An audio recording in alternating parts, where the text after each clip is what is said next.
Hello बच्चों, नमस्ते। कैसे हैं आप सभी? उम्मीद है शानदार होंगे और शानदार तरीके से अपनी पढ़ाई को कर रहे होंगे। बच्चों, मैं आपका भाई नीरज यादव स्वागत करता हूं आपके अपने परिवार तैयारी विद नीरज में। बच्चों, जैसा कि आप चाहते हैं कि ऑब्जेक्टिव क्वेश्चन आज हम लोग को करने थे पॉलिनोमियल बहुपद के, तो बहुपद के ऑब्जेक्टिव क्वेश्चन मैं आपके सामने लेकर उपस्थित हुआ हूँ। उसके पहले बच्चों हम लोग कुछ बातें कर लेते हैं आपसे कि बच्चों जैसे क्लास इनरेगुलर हो जा रही थी, तो कल से आपको, आज से ही क्लास आपको शाम 7 बजे रोज रेगुलर क्लास आपको मिलेगी। तो शाम को 7 बजे आप जुड़ना ना भूलिएगा। और आगे ऑब्जेक्टिव की श्रृंखला और सब्जेक्टिव क्वेश्चन जो आपके बोर्ड में आ सकते हैं, वो सारे के सारे क्वेश्चन आपको यहाँ पे कराए जाएंगे।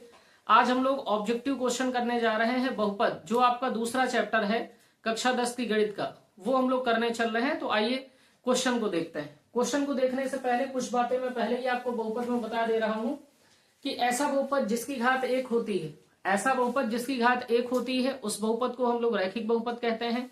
ऐसा बहुपद जिसकी अधिकतम घात बच्चे 2 होती है, अगर कोई बहुपद दिया है उसकी अधिकतम घात बच्चे 2 है, तो वो हमारा द्विघात बहुपद कहलाएगा। और बेटा, द्विघात बहुपद के अधिकतम शून्य की संख्या जो हो सकती है वो 2 ही हो सकती है, यानी कि जो बहुपद हमारे पास दिया है उसके अधिकतम शून्य भी उतने हो सकते हैं। सपोज दैट अगर हमें रैखिक बहुपद दे रखा है तो रैखिक बहुपद की घात होती है 1, तो रैखिक बहुपद हमें अधिक से अधिक जो शून्य दे सकता है वो कितने दे सकता है? 1। सेम इसी प्रकार हम कह सकते हैं द्विघात बहुपद की बच्चे अधिकतम घात होती है 2, तो द्विघात बहुपद के अधिक से अधिक शून्य कितने हो सकते हैं? 2। बच्चे आगे हम बात करें तो त्रिघात बहुपद की अधिकतम घात होती है 3, तो त्रिघात बहुपद हमें अधिक से अधिक कितने शून्य दे सकता है? 3। ठीक बात है। आगे बच्चों हम देखते हैं कि हमारा अल्फा प्लस बीटा यानी शून्यांकों का योगफल क्या होता है। अल्फा मल्टीप्लाई बीटा शून्यांकों का गुणनफल क्या होता है? तो जो शून्यांकों का योगफल होता है वो माइनस का बी बाई ए होता है, और जो शून्यांकों का गुणनफल होता है बच्चे वो सी बाई ए होता है। ठीक है, आगे की बातें हम लोग करते चलेंगे। आइए क्वेश्चन देखते हैं। पहला क्वेश्चन हमारा दिया हुआ है, बहुत ही ध्यान से देखेंगे। ये क्वेश्चन हमारा 2019 के पेपर में आ चुका है। हमसे कह रहा है बहुपद x square minus 2x minus 3 के शून्यक हैं। हमें बेसिकली शून्यक हमारे क्या होते हैं बेटा? शून्यक हमारे बच्चे x के मान होते हैं। हाँ, शून्यक क्या होते हैं? x के मान होते हैं। x के ऐसे मान जिन पर ये बहुपद 0 हो जाए उन्हें ही हम बहुपद का शून्यक कहते हैं। तो आइए इस बहुपद के शून्यक निकालते हैं। तो बेसिकली हमें दे रखा है px equal to x square minus 2x minus 3। बच्चों, मैंने आपको सिखा रखा है पहले किसी भी द्विघात बहुपद के शून्य ज्ञात कैसे किए जाते हैं। तो मैंने आपसे कहा था जो एक्स स्क्वायर का गुणांक है उसको बेटा अचर पद में गुणा करेंगे। तो एक्स स्क्वायर का गुणांक 1 है और अचर पद हमारा -3 है, तो -3 में 1 से गुणा कर देंगे तो -3 आएगा। अब बच्चे इस 3 के ऐसे फैक्टर करने हैं कि हमारा एक्स का जो गुणांक हो वो बन जाए, यानी हमारा -2 बन जाए। तो 3 के फैक्टर आप करेंगे तो 3 एकम 3 होगा, 3 से आप डिवाइड कर लीजिए, 3 एकम 3। तो बच्चे -2 कैसे आ सकता? अगर बच्चे हम माइनस का 3 ले लें और प्लस का 1 ले लें तो यहाँ हमारा -2 आ जाएगा जोड़ने पर। और अगर इन दोनों का -3 और गुणे 1 कर लें तो हमें -3 मिल जाएगा। तो हमारी गुणे की कंडीशन और जोड़ की दोनों कंडीशन पूरी हो रही है। तो हमारा बहुपद क्या होगा? देखिए शून्य कैसे निकालेंगे। तो ये हो जाएगा बेटा एक्स स्क्वायर माइनस का 3x प्लस का x माइनस 3। तो बेटा यहाँ देखिए एक्स स्क्वायर है, यहाँ माइनस का 3x है, तो x कॉमन आ जाएगा, तो x कॉमन ले लेंगे तो यहाँ x बचेगा, यहाँ -3 हो जाएगा। और बेटा यहाँ और यहाँ यानी प्लस का x -3 में कुछ भी कॉमन नहीं है, और जहां मेरा भाई कुछ भी कॉमन नहीं रहता है बेटा वहां पे आपको +1 कॉमन लेना रहेगा। तो +1 आपने कॉमन लिया तो यहाँ मिलेगा कितना? x -3। अब दोनों ब्रैकेट में देखिए x -3 कॉमन है, तो x -3 को कॉमन ले लीजिए। तो जब x -3 को कॉमन लेंगे तो आपका यहाँ पे बचेगा बच्चे x और यहाँ बचेगा प्लस का 1। तो हमारे जो द्विघात बहुपद हो गया इसके गुणनखंड आ गए x -3 और x + 1। अब बेटा इसके शून्यक निकालने हैं, शून्यक निकालने हैं तो इस गुणनखंड को बेटा 0 के बराबर करना होगा। तो जब आप x -3 को 0 के बराबर करेंगे तो x बराबर बच्चे 3 आ जाएगा। तो हमारा एक शून्यक 3 हो गया। और जब x + 1 बराबर 0 करेंगे तो x बराबर हो जाएगा बेटा -1। तो दूसरा शून्यक हमारे पास बेटा -1 आ गया। अब देखिए किस विकल्प में हमें दे रखा है 3, -1। तो हमारा बेटा 3, -1 किस विकल्प में दे रखा है? सी विकल्प में दे रखा है 3, -1। तो हमारा बच्चे सी विकल्प सही हो गया। ऐसे ही करके हमको सभी क्वेश्चन को देखना है, तो इसको आप नोट डाउन करते रहिए। नोट्स बच्चे साथ साथ बनाते रहिएगा, नोट्स साथ साथ बनाते चलिएगा। बच्चों प्रश्न नंबर 2 देखिए। प्रश्न नंबर 2 हमारा क्या कह रहा है? कह रहा द्विघात बहुपद 4x² माइनस 4x+1 के शून्यांकों का योगफल ज्ञात कीजिए। या इसमें से कह रहा है शून्यांकों का योगफल क्या होगा। हमारे पास बहुपद दे रखा है px, बच्चे क्या दे रखा है 4x² माइनस 4x+1। हमने आपको बता रखा है कि द्विघात बहुपद के शून्यांकों का योगफल क्या होता है और गुणनफल क्या होता है। जिसको नहीं पता है वो देखे बेटा। द्विघात बहुपद का मानक रूप होता है बच्चे ax² plus bx plus c type का। इसके हम शून्यक मान लेते हैं कि शून्यक हमारे अल्फा बीटा है। मैंने अभी आपको बताया द्विघात बहुपद की अधिकतम घात बेटा 2 होती है, तो इसके अधिक से अधिक शून्यकों की संख्या भी कितनी हो सकती है? 2। तो एक शून्यक अल्फा हो गया और एक शून्यक बीटा हो गया। बेटा अल्फा प्लस बीटा यानी शून्यांकों का योगफल क्या होता है? -b/a। b कहां से मिलेगा? जो x का गुणांक है वही b है और जो x² का गुणांक है वही a है। और बच्चे जो अल्फा मल्टीप्लाई बीटा होता है ये क्या होता है? ये होता है c/a। c/a क्या है? तो बेटा जो हमारा अचर पद है वो c है और x² का जो गुणांक है वो a है। तो बच्चे ये बात आपको हमेशा ध्यान रखनी है। ये हमारा फार्मूला हो गया। अब इसी के बिहाफ पे हम इस क्वेश्चन को सॉल्व करेंगे। और ये क्वेश्चन बेटा 2024 में आया हुआ है। ये क्वेश्चन आपका 2024 यूपी बोर्ड में आया हुआ है। देखिए हमसे कह रहा px हमें दे रखा है 4x² माइनस 4x+1। बच्चे हमको पता है कि ये हमारा द्विघात बहुपद है, तो इस द्विघात बहुपद की द्विघात बहुपद के मानक रूप यानी ax² plus bx plus c से तुलना कर लीजिए। जैसे ही तुलना आप करेंगे बेटा तो a की जो वैल्यू आ गई वो 4 के बराबर आ गई। a की वैल्यू कितनी आ गई? 4 के। कैसे? आप ax² को उठा के बेटा 4x² के बराबर रख दीजिए, तो a बराबर हो गया 4x²। और यहां देखिए x² बेटा गुणे में है तो इधर जाएगी भाग में, तो x² से x² खत्म हो गया, तो a की जो वैल्यू आ गई वो 4 आ गई। ठीक है, इस प्रकार से इसे करना है। सेम इसी प्रकार से बेटा b की जो वैल्यू आ जाएगी वो -4 आएगी। देख लीजिए bx बराबर हो जाएगा -4x, तो x इधर से बेटा भाग में चला जाएगा, तो -4x हो गया, बटे में x हो गया, x से x शहीद हो गया। बेटा बचा कितना? b = -4। तो b की वैल्यू जो है वो 4 के बराबर हो गई। ठीक है बात। आगे देखिए बेटा c की जो वैल्यू हो गई वो +1 के बराबर हो गई। हमसे शून्यांकों का योगफल पूछ रहा था, तो शून्यांकों का योगफल हम निकाल लेते हैं। शून्यकों का योगफल, शून्यांकों का योगफल क्या होता है? शून्यांकों का योगफल बच्चे माइनस का b/a। तो b की माइनस तो फार्मूले में है, b की वैल्यू बेटा -4 है, तो ये -4 हो गया। a की वैल्यू बेटा 4 है, माइनस माइनस बेटा प्लस हो गया, तो प्लस का 4 बटे 4, 4 × 9 4, तो कितनी वैल्यू आ गई?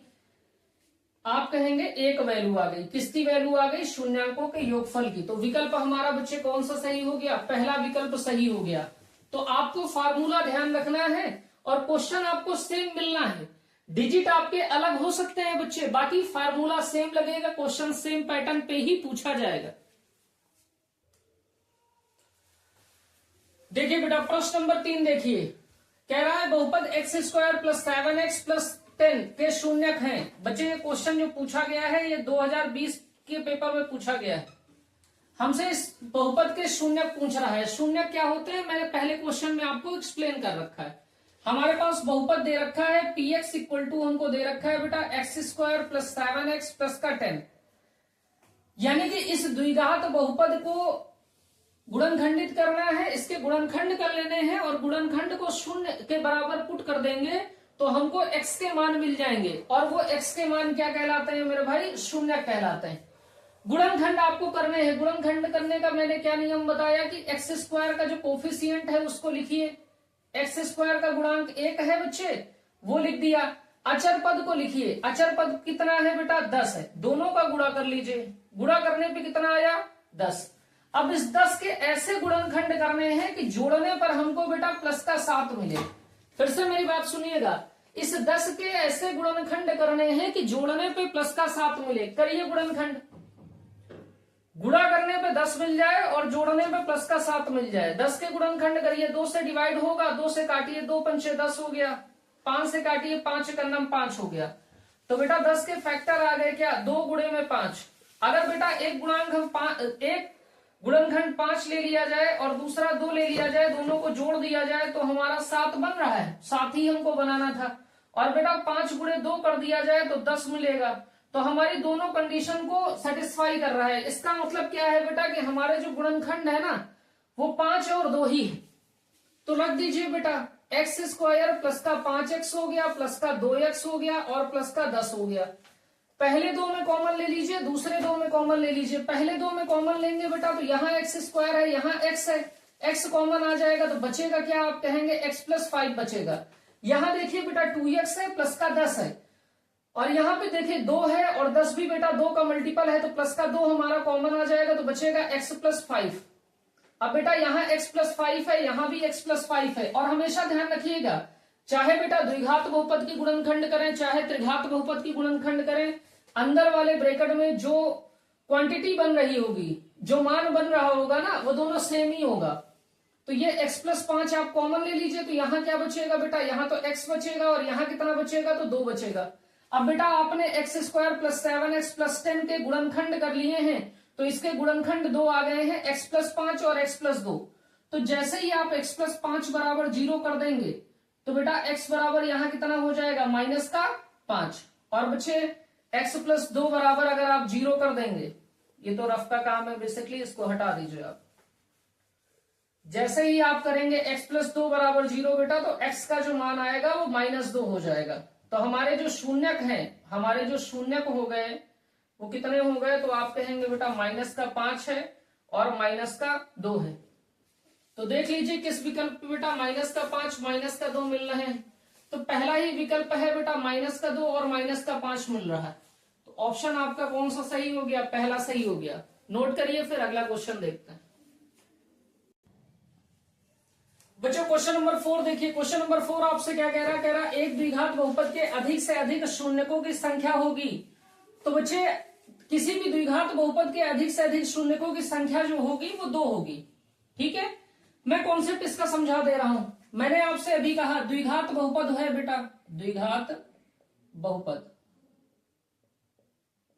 जो द्विघात बहुपद होता है बेटा, इसकी जो अधिकतम घात होती है, अधिकतम घात कितनी होती है, तो आप कहेंगे सर द्विघात बहुपद की अधिकतम घात जो होती है वो 2 होती है। तो इसके बेटा अधिकतम शून्यक की संख्या भी 2 होगी। जितनी अधिकतम घात होगी यही बेटा बराबर होगा किसके, अधिकतम शून्यकों की संख्या के, अधिकतम शून्यकों की संख्या के, शून्यकों की संख्या के। बेटा किसी भी द्विघात बहुपद की अधिकतम घात 2 होती है, तो अधिकतम शून्यकों की संख्या भी कितनी होगी बेटा, 2। तो हम कहेंगे हमारा अगर बहुपद त्रिघात बहुपद है, त्रिघात बहुपद, तो बेटा त्रिघात बहुपद की जो अधिकतम घात होती, अधिकतम घात बेटा कितनी होती है, 3। तो अधिकतम शून्यकों की संख्या, अधिकतम शून्यकों की संख्या, शून्यकों की संख्या ये भी बेटा कितनी होगी, तो आप कहेंगे 3। तो जितनी बेटा बहुपद की अधिकतम घात होगी उतने ही अधिकतम शून्यकों की संख्या होगी। अधिकतम घात बच्चे 3 है, तो अधिकतम शून्यकों की संख्या भी कितनी है, 3 है। अधिकतम घात बेटा 2 है, तो अधिकतम शून्यकों की संख्या भी कितनी है, 2 है। अगर बेटा मैं बात करूं रैखिक बहुपद की, रैखिक बहुपद, तो मेरे भाई रैखिक बहुपद जो होता है उसकी जो अधिकतम घात होती वो 1 होती, अधिकतम घात 1 होती। तो जो रैखिक बहुपद के अधिकतम शून्यक की संख्या है, अधिकतम शून्यक की संख्या, शून्यक की संख्या वो भी बेटा कितनी होगी, 1। तो हम यहां से एक फार्मूला लिखना चाहें तो वो क्या लिख सकते हैं कि बेटा हमारी जो अधिकतम घात होगी, अधिकतम घात बराबर होगा बेटा अधिकतम शून्यक की संख्या। मेरी बात समझ पाए आप? उम्मीद है ये बात आप समझ रहे हो। आप इस फार्मूले को ध्यान रखिएगा हमेशा कि बेटा बहुपद की अधिकतम घात, यहां पे जोड़ लीजिए शब्द, बहुपद की अधिकतम घात बराबर अधिकतम शून्य की संख्या। किसी भी बहुपद की जितनी अधिकतम घात होगी, बहुपद के उतने ही अधिकतम शून्य की संख्या होगी। तो द्विघात बहुपद है बेटा, हमसे यहाँ पूछ रहा है, एक द्विघात बहुपद के अधिक से अधिक शून्यकों की संख्या होगी, तो द्विघात बहुपद की पावर कितनी होती है? 2। तो शून्य की संख्या भी बेटा कितनी हो गई? 2। तो उम्मीद है इतनी बात समझ में आई होगी। अगर बच्चे कहीं डाउट आपको लगे ना तो आप कमेंट बॉक्स पे लिखिएगा, उस पर काम किया जाएगा। नोट कर लीजिए इसको आप फटाफट। बच्चों क्वेश्चन नंबर 5 देखिए। क्वेश्चन नंबर 5 हमारा क्या कह रहा है बहुपद 3x² प्लस 5x माइनस 2 के शून्यकों का योगफल है। बच्चों हमको निकालना है शून्यकों का योगफल, और शून्यकों का योगफल होता है बेटा alpha plus beta equal to minus का b/a। तो हमको बेटा अल्फा प्लस बीटा निकालना है। हमारे पास बहुपद दे रखा है 3x² प्लस का 5x माइनस का 2। बेटा इसकी अधिकतम घात 2 है, यानी इसके शून्य कितने निकलेंगे? 2। और तभी तो हमने अल्फा प्लस बीटा लगा दिया है। अब इसकी बेटा इसके मानक रूप से यानी ax² plus bx plus c से आप तुलना कर लीजिए। इससे तुलना करने पर बेटा a का मान 3 आ गया, b का मान 5 आ गया, c का मान माइनस का 2 आ गया। तो आप कहेंगे अल्फा प्लस बीटा बराबर होता है माइनस का b/a। तो माइनस तो फार्मूले में है, b की वैल्यू बेटा 5 है, बटे में कितना है? a की वैल्यू यानी 3। तो ये माइनस का 5/3 आ गया। ऑप्शन हमारा बेटा सी सही है। बच्चे बहुत ध्यान से अगर देखिए, ये आप स्टेप हटा दीजिए, इस स्टेप को आप हटा दीजिए, तो ये बेटा क्वेश्चन ऐसा है कि 1 मिनट भी आपको नहीं लगेगा। आपको ये पता है x² का जो गुणांक होता है वो a होता है, x का जो गुणांक होता है बेटा वो b होता है, और जिसके साथ x होता ही नहीं, जो गरीब आदमी है, सबसे गरीब आदमी, वो बेटा अचर पद होता है, c होता है। तो आप देख रहे हैं x² का गुणांक निकाल सकते हैं, x का गुणांक निकाल सकते हैं, अचर पद निकाल सकते हैं। तो ये काम हम स्किप भी कर सकते हैं। ये जब आप प्रैक्टिस करने लगोगे तो ये चीज आप ऐसे ही कर लोगे। नोट कर लीजिए इसको। बच्चों प्रश्न संख्या 6 देखिए क्या कह रहा यदि बहुपद px बराबर x² minus x minus 3a का एक शून्यक 3 है तब a का मान होगा। बच्चों हमारा जो बहुपद दे रखा है px बराबर दे रखा है x² minus x minus 3a। बच्चों ये जो बहुपद दे रखा है ये द्विघात बहुपद दे रखा है। द्विघात बहुपद के 2 शून्यक होते हैं, हमको एक शून्यक दे रखा है, यानी हम कह सकते हैं हमको अल्फा का मान दे रखा है बेटा 3 और बीटा का मान हमसे a का मान पूछ रहा है। बच्चों ये जो शून्यक होता है ये x के 2 मान जो हमारे x² minus x minus 3a दिया है, इसमें x के 2 मान निकलेंगे। तो एक मान हमको दे दिया है बेटा, और शून्यक वो राशि होती है जिससे बहुपद पूरे के पूरे इस बहुपद का मान यानी ये पूरा का पूरा px क्या हो जाएगा? 0। तो जैसे ही x बराबर 3 आप यहाँ पे रखेंगे तो ये हो जाएगा p3 बराबर 3 का स्क्वायर माइनस 3 माइनस का 3a, और बेटा p3 क्या होगा? 0। क्यों?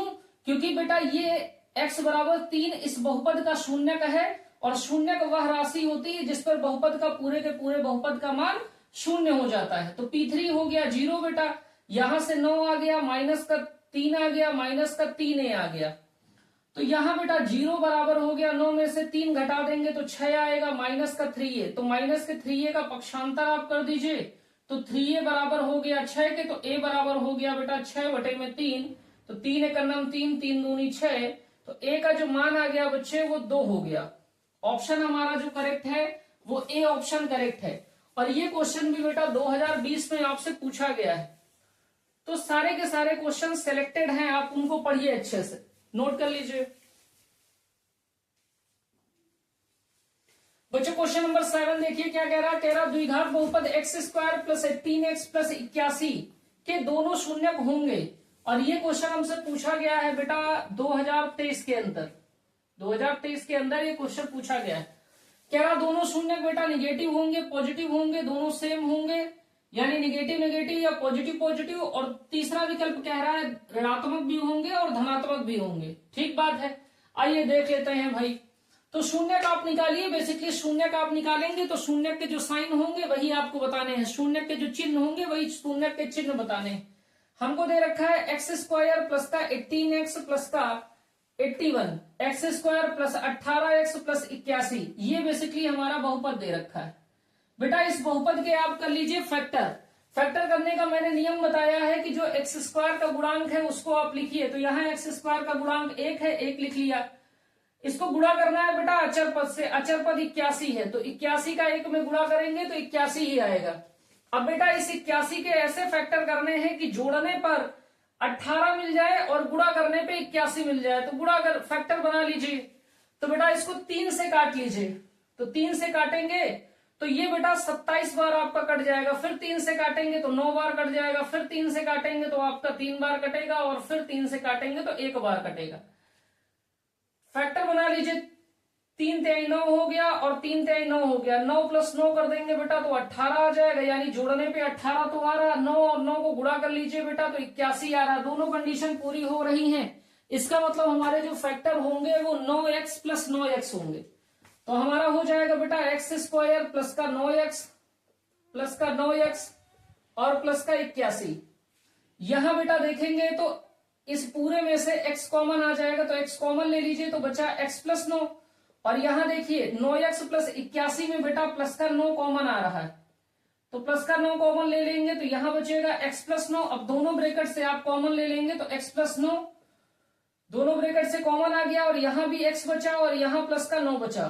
तो यहां देखिए दोनों फैक्टर बेटा सेम आ गए हैं, तो एक बार आप x प्लस 9 को आप 0 के बराबर कर देंगे तो x बराबर आएगा माइनस का 9, और दोबारा बेटा x प्लस 9 को आप 0 के बराबर करेंगे तो x बराबर फिर से क्या आएगा माइनस का 9।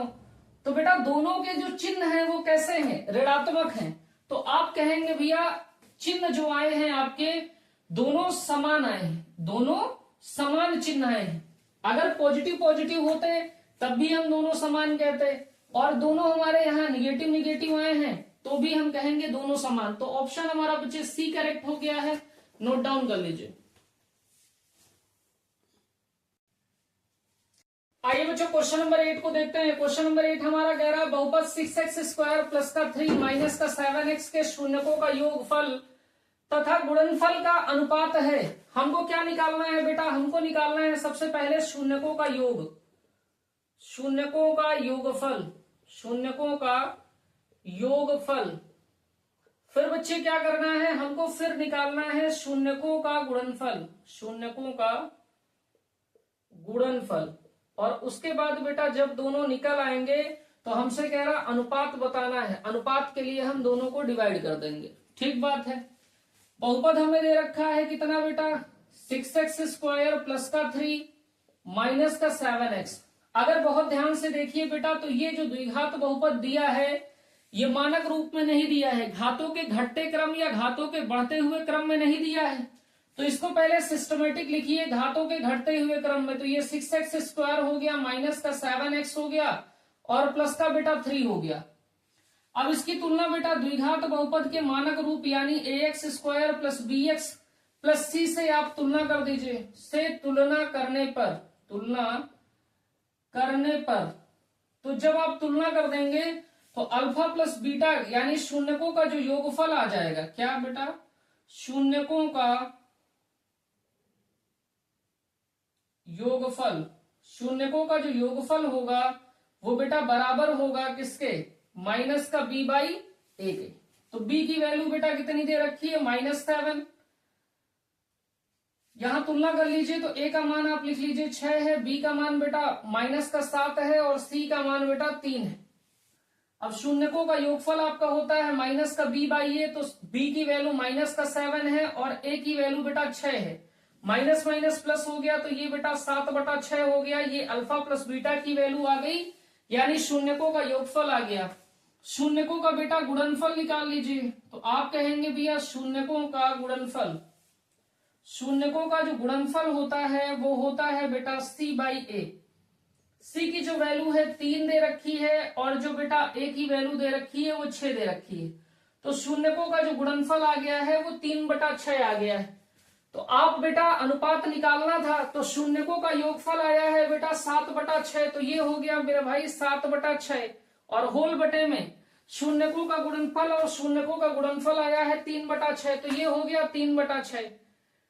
बेटा पास वाले को पास में गुणा कर लीजिए, दूर वाले को दूर में गुणा कर लीजिए, तो ये हो गया 7 × 6 बटे में आप कहेंगे 6 × 3, तो बेटा 6 से 6 खत्म हो गया, तो हमारे पास जो अनुपात आ गया वो 7:3 आ गया। इसको रेशियो के फॉर्म में लिखेंगे तो 7:3 लिख देंगे।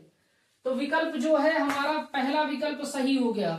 बच्चों आज की क्लास हम लोग यहीं तक रखते हैं, तो आगे के ऑब्जेक्टिव क्वेश्चन आपको कल मैं करवा दूंगा, तो अपने दोस्तों को क्लास को साझा करिए अगर क्लास आपको अच्छी लगती है। अगर कहीं भी कोई डाउट बचता है आपका, वैसे मैंने प्रयास किया है कि हर बात को आपको समझाता हुआ चलो, फिर भी अगर कहीं कोई डाउट्स बच गया है तो उसको आप कमेंट बॉक्स में लिखना ना भूलिएगा। Thank you.